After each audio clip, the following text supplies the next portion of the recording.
How many hair grafts are lost in a hair transplant? Hair transplant surgery as a treatment for hair loss is highly promoted, but a topic not usually discussed at length during a consultation for hair transplant surgery is the loss of hair grafts after transplantation. Why would hair grafts be lost after transplant? Let's start with understanding the mechanics of the most popular hair transplant surgery technique. Currently, this is the FUE, or follicular unit extraction method.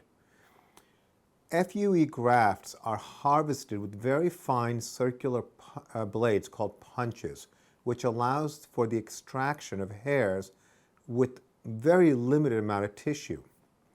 It has been proposed that this limited amount of tissue, in comparison to the amount of tissue retained with other transplant methods such as FUT or strip technique, contributes to fewer hairs growing after transplantation.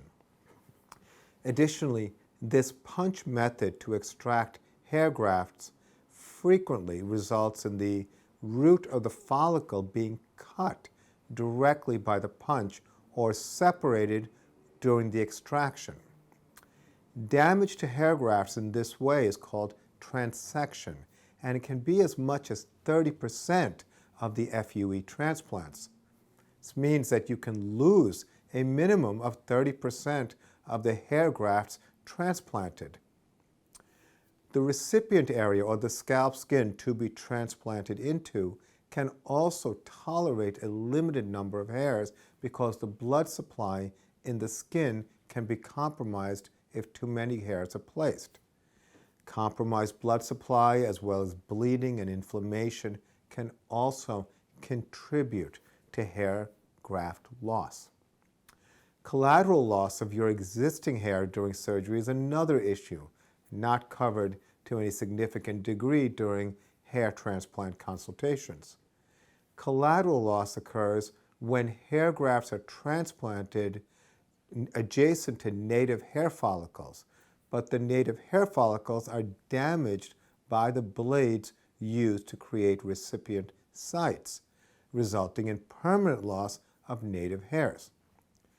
The significance of collateral loss is often downplayed as the native hair is already thinning and was perceived as eventually going to be lost anyway. This doesn't mean that hair transplant is not appropriate for hair loss. The question is, if and when is a hair transplant indicated, and what other comparable options are available? Well, more than 12 years ago, I was performing hair transplant surgery regularly and frustrated by hair graft loss, which caused us to use a material called extracellular matrix for better wound healing. We found that the grafts healed better, and then we also saw that native thinning hairs increased in number and grew in thicker. This inspired me to pursue optimal ways to dose and deliver this extracellular matrix, or ECM, for the treatment of male and female pattern hair loss.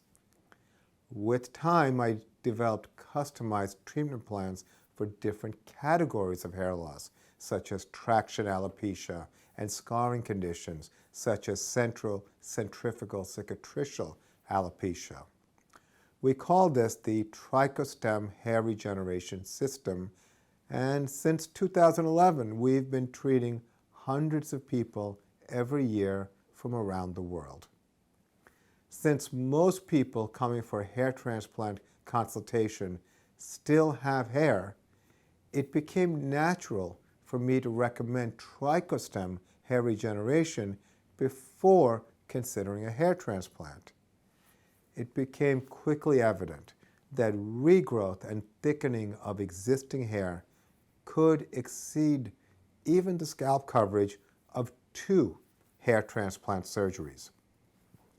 Coverage is, of course, far more natural than with a hair transplant, since the density of your native hairs far exceeds the limited density that can be done with a hair transplant.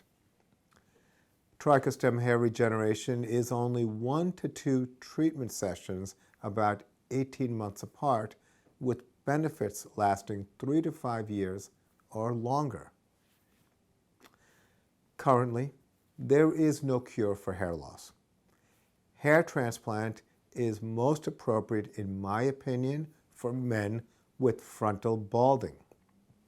However, in my practice, I recommend Trichostem hair regeneration first in order to maximize coverage with your own existing native hairs.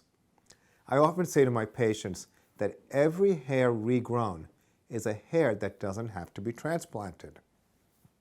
As an aside, we also help a lot of people who recently had hair transplant or who've had transplants in years prior.